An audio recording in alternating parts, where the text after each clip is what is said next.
Hello everyone, स्वागत है आप सबका टेस्ला क्लासेस के एक और अमेजिंग न्यूमेरिकल्स वाले सेशन में, जहां पे हम न्यूमेरिकल्स के थ्रू पूरी फिजिक्स को समझने की प्रैक्टिस में है। ओके, सो आज हम अपने numerical number 19 of the chapter motion in straight line और question number 4 of the topic graphs पे पहुंच चुके हैं।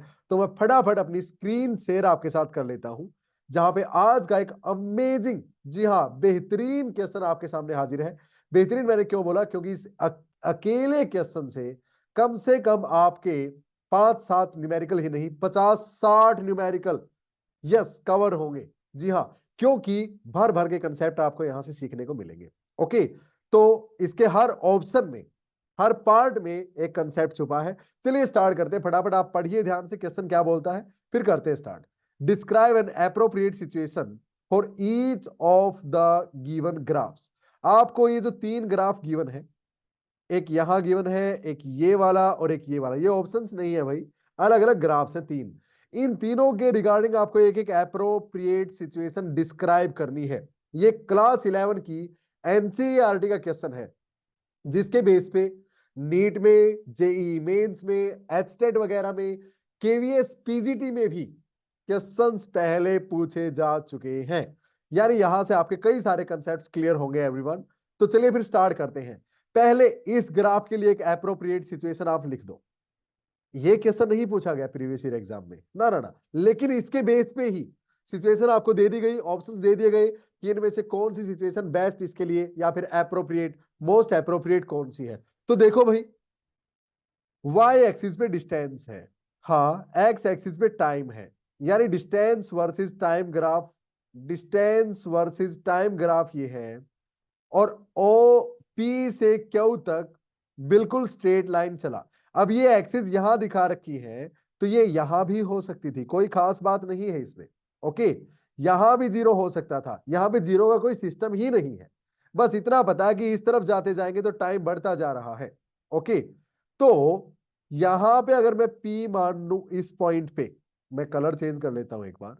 अगर मैं यहां पे P पॉइंट मान लू और यहां पे Q मान लू, तो लाइन बिल्कुल सीधी है। यानी P से Q तक यहां पे जब टाइम था, तो भी डिस्प्लेसमेंट P पे जीरो ही है, ऊपर की तरफ गई ही नहीं बॉडी। जब इतना था तब भी, तब इतना था तब भी। मेरे कर्सर पे नजर रखा करो, ये जो घूम रहा है स्क्रीन पे, हाँ, तो पी से क्यू तक आने में डिस्टेंस चली ही नहीं बॉडी ने, यानी बॉडी रेस्ट पे थी भाई। Okay, so P to Q, body किस पे थी? रेस्ट पे थी, ये तो पता चल गया। अब देखो भाई नेक्स्ट सिचुएशन। नेक्स्ट सिचुएशन में देखो, ग्राफ पे नजर डालो, क्यू से ए तक, क्यू से ए तक। अच्छा, तो ग्राफ कुछ ऐसा है, ये क्यू तक आ गए हम।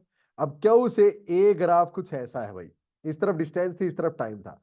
तो देखो, जब टाइम इतना हो गया तो डिस्टेंस बढ़ के इतनी हो गई, जब टाइम बढ़ के इतना हो गया तो डिस्टेंस बढ़ के इतनी हो गई। और डिस्टेंस वर्सेस टाइम, अगर मैं स्लोप निकालूं, डिस्टेंस वर्सेस टाइम की स्लोप हमें क्या देती है? वेलोसिटी देती है, स्पीड देती है। यानी वेलोसिटी अब हर पॉइंट पे, ये कर्व जो होती है इसकी स्लोप हमें वेलोसिटी देगी टेंजेंट थीटा।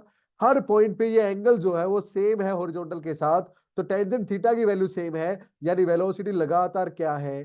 कांस्टेंट है। हाँ, यानी हम क्या लिख सकते हैं यहाँ पे, अगर मैं रेड कलर के साथ यहाँ पे लिखूं, तो मैं लिखूंगा कि क्यू टू ए बॉल चलना स्टार्ट हुई और कांस्टेंट वेलोसिटी के साथ लगातार एक ही डायरेक्शन में चलती रही। ओके सर, ये भी क्लियर है। अब आ जाओ आर से एस। अच्छा भाई, आर से एस, फिर से ब्लू कलर ले लेता हूं। ये लो, ये डिस्टेंस थी, ये टाइम था, मान लिया आर यहां पे है, ये आर था एक तरह से, और यहीं पे ए भी था। तो आर से एस तक ये ऐसे आ रही है नीचे की तरफ। अब भी स्ट्रेट लाइन है, डिस्टेंस वर्सेस टाइम ग्राफ, लेकिन ये जो एंगल है ना, अब ये एंगल अब 90 से ज्यादा हो गई है प्यारे बच्चों।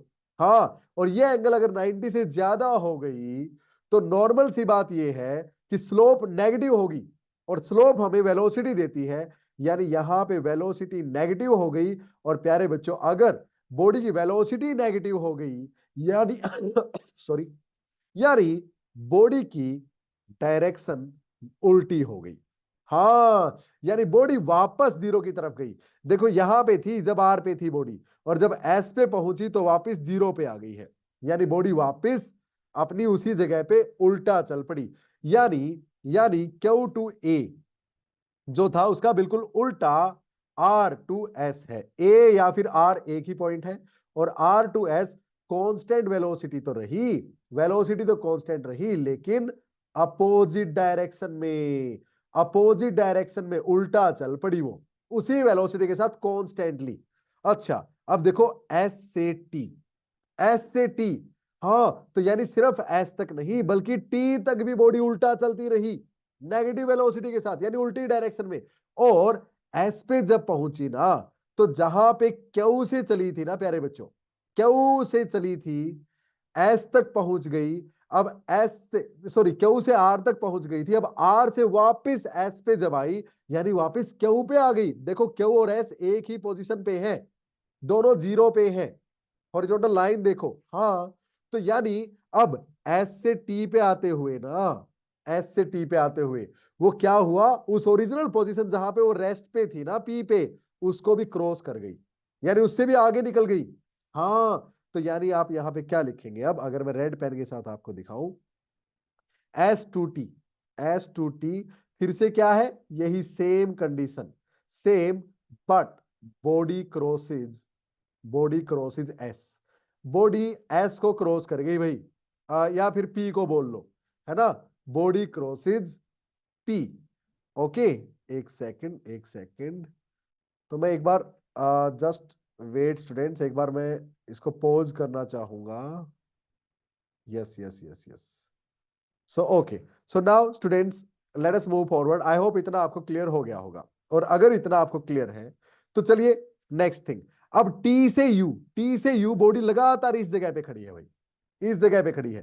टी से यू की पोजीशन में कोई चेंज नहीं है, यानी टी टू यू लगातार बॉडी रेस्ट पे है, फिर से रेस्ट, और वो भी कहां पे, क्रॉस करके पी को, rest at beyond P, beyond P, P से कहीं पीछे, पी को क्रॉस करके। ओके, यानी आप बताओ आपको एक सिचुएशन, सिचुएशन कुछ ऐसे थी, ये अपनी बॉल थी, एक क्रिकेट बॉल, और ये एक सामने दीवार है।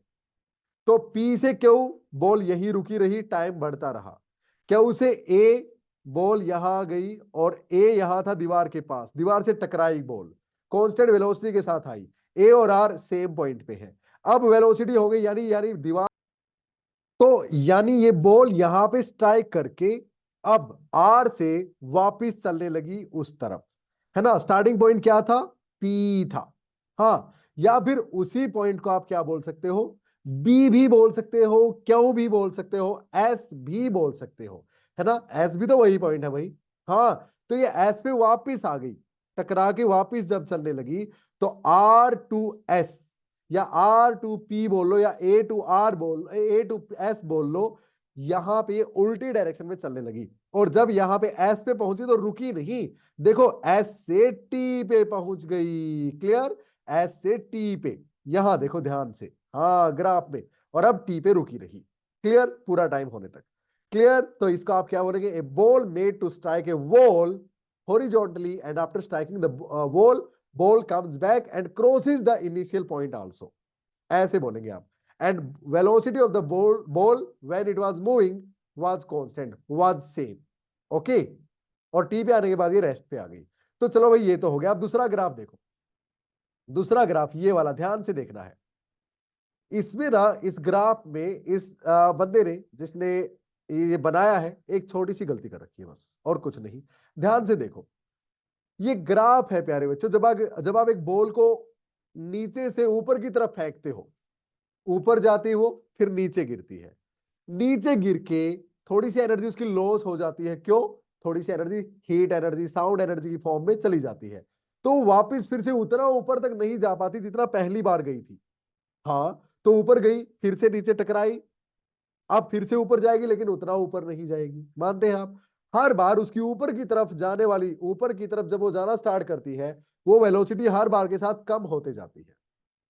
तो मान लिया आपने इसको ऊपर की तरफ फेंका 100 मीटर पर सेकंड से, ठीक है भाई, तो ऊपर जाते ही, यहां पहुंचते ही इसकी वेलोसिटी हो गई जीरो, सबसे हाईएस्ट पॉइंट पे, यानी घटती गई वेलोसिटी। हाँ, और अब जब ये नीचे की तरफ आएगी तो जब टकराएगी ये यहां नीचे, तो नेगेटिव वेलोसिटी के साथ टकराएगी। हाँ, नेगेटिव के साथ टकराएगी। तो जब नेगेटिव के साथ टकराएगी कुछ ना कुछ, तो वापस फिर से जब उछलेगी तो पॉजिटिव बनेगी, लेकिन पिछली वाली से कम। मान लिया 90। हाँ, फिर से ऊपर 0। अगली बार नीचे से जब टप्पा खा के नीचे और ऊपर जाएगी तो 80 से। अगली बार नीचे से टप्पा खा के ऊपर जाएगी 70 से। अगली बार 60 से। एग्जाम्पल के लिए मान रहा हूं मैं। ओके, ये जरूरी नहीं है 90 हो 80 हो। तो ये बताओ, ये वाला क्या है? इसकी स्टार्टिंग ये वेलोसिटी मान लिया ये थी 100 मीटर पर सेकंड ऊपर की तरफ। ऊपर जाती गई वेलोसिटी घटती गई 0 हो गई भाई टॉप मोस्ट पॉइंट पे। अब वापस नीचे की तरफ यानी नेगेटिव की तरफ वेलोसिटी बढ़ना स्टार्ट। और जब ग्राउंड पे टकराई तो नेगेटिव वेलोसिटी के साथ हाईएस्ट वेलोसिटी के साथ टकराई। ये वो नेगेटिव वेलोसिटी। अब फिर से अब ऊपर जाएगी तो कुछ एनर्जी लॉस हो गया, साउंड की फॉर्म में, हीट की फॉर्म में। तो ऊपर की तरफ पिछली बार की बजाय कम वेलोसिटी 100 की बजाय 90 से ऊपर जाएगी। मानते हैं आप ये बात? तो यहां से नहीं, अब जैसे ही टकराई ऊपर की तरफ पॉजिटिव होगी वेलोसिटी, तो सीधा ग्राफ यहां पहुंच गया। क्लियर? फिर से नीचे आई, फिर से वही प्रोसीजर, फिर ऊपर की तरफ जाएगी पॉजिटिव वेलोसिटी से। तो ये है पॉजिटिव वेलोसिटी, ऊपर जाती गई, वेलोसिटी कम होती गई, 0 हो गई वेलोसिटी यहां के, और फिर नेगेटिव के साथ टकराएगी नीचे आके, फिर ऊपर गई एकदम से पॉजिटिव होगी वेलोसिटी। क्लियर? तो ये ग्राफ किसका है? Ball bouncing on ground. Ball bouncing on ground प्यारे बच्चों, इस तरह से आप लिख सकते हैं। Clear everyone? कितना अमेजिंग ये ग्राफ है। अगर वो आपसे एक बाउंसिंग बॉल के लिए ग्राफ ड्रॉ करने को बोले तो आप कुछ इस तरह से ग्राफ ड्रॉ कर सकते हैं। हर बार इस लाइन को छोटा करते जाएं, छोटा करते जाएं, छोटा। ये स्ट्रेट लाइन ड्रा करनी भाई, मेरी तरह खराब ड्राइंग मत करना। ओके, इस तरह से। क्लियर? ये ग्राफ माइंड में बिठा लेना। Concept number 2 of the day बता दिया है। तीसरा, ऊपर ये देखो, तीसरा ग्राफ एक्सेलरेशन वर्सेस टाइम का है भाई। हाँ, एक्सेलरेशन वर्सेस टाइम का है। तो ये कब होता है सर? तो सुनो भाई, क्रिकेट बॉल आपकी बैट की तरफ कांस्टेंट वेलोसिटी से आ रही है। वेलोसिटी कांस्टेंट होगी तो एक्सेलरेशन 0 होगी। बिल्कुल, तो ये टाइम, ये एक्सेलरेशन। तो एक्सेलरेशन लगातार 0, मैं ब्लू पेन के साथ दिखा देता हूं यहां पे। तो एक्सेलरेशन लगातार 0 थी आपके बैट की तरफ, वो कांस्टेंट वेलोसिटी से आ रही है, यानी वेलोसिटी में चेंज ही नहीं, तो एक्सेलरेशन 0। जैसे ही आपके बैट से टकराई तो उसकी वेलोसिटी में अब चेंज आएगा, डायरेक्शन चेंज होगी एवरीवन, डायरेक्शन चेंज होगी। इस तरफ आ रही थी बॉल, बैट से टकरा के उस तरफ जाएगी, तो एकदम से एक्सेलरेशन आएगी बॉल के पास, डायरेक्शन चेंज होने के कारण, और फिर से कांस्टेंट वेलोसिटी से अपोजिट डायरेक्शन में जाने लगी बॉल, तो फिर से एक्सेलरेशन 0। तो ये केस कौन सा है? When ball hits the bat, when ball momentarily, यानी एक मोमेंट के लिए momentarily hits the bat. Okay, तब ये ग्राफ बनता है एवरीवन। इन 3 ग्राफ का यूज करके पता नहीं कितने सारे न्यूमेरिकल्स आपने सॉल्व कर लिए। दिमाग के पेज खुले या नहीं खुले? आई होप खुले होंगे। तो इस तरह से इसको अच्छे से नोट डाउन कर लेना है। अब नेक्स्ट थिंग, ये क्वेश्चन आप नोट डाउन कर लीजिए और इसको आंसर कीजिए खुद से। मैं बता देता हूं, आंसर आएगा 1:3:5। ओके, कीजिए, सोचिए कैसे आंसर आया। पहली सेकंड में वो, अगर आपने उसको, फ्री फॉलिंग में थी बॉडी, ऊपर से छोड़ दिया आपने, पहली सेकंड में जितना ट्रेवल करती है ना, उससे 3 गुना दूसरी सेकंड में, और पहली सेकंड की बजाय 5 गुना तीसरी सेकंड में ट्रेवल करती है। ये रिजल्ट याद रखना। तो रेशियो 1:3:5 होती है ऊपर से नीचे गिरती हुई बॉल की। कैसे? खुद से सोल्व करके देखिए। S=UT+12AD² आपके पास है यार। हर सेकंड में कितनी डिस्टेंस कवर करेगी निकाल सकते हो, तीनों की रेशियो निकाल लो, यही आएगी। फिर भी ना हो, मैं बैठा हूं, मैसेज कीजिए, कॉल कीजिए, व्हाट्सएप कीजिए। I am always there for you students. Okay, so और भी कोई क्वेरी है आपकी, किसी भी बैच से रिलेटेड, किसी बैच में एनरोल होना चाहते हो, 11th के लिए, 12th के लिए, एचटेट के लिए, या आप पीजीटी की प्रिपरेशन कर रहे हो, किसी स्कूल एग्जाम की प्रिपरेशन कर रहे हो, आप केवीएस वगैरह की तैयारी कर रहे हैं, या फिर एनवीएस वगैरह की तैयारी कर रहे हैं, या JNV की तैयारी कर रहे हैं, सब सॉल्यूशन यहाँ पे आपको टेस्ला क्लासेस नाम के ऐप पे, या फिर सिंपली इस कॉन्टैक्ट नंबर पे हेलो करने से मिल जाएगा। So bye bye everyone, take care, see you soon in the next one. मिलते हैं नेक्स्ट सेशन में, जहां पे हम क्वेश्चन नंबर 20th के साथ हाजिर होंगे। Bye bye everyone, take care, Jai Hind. पढ़ते रहिए, बढ़ते रहिए।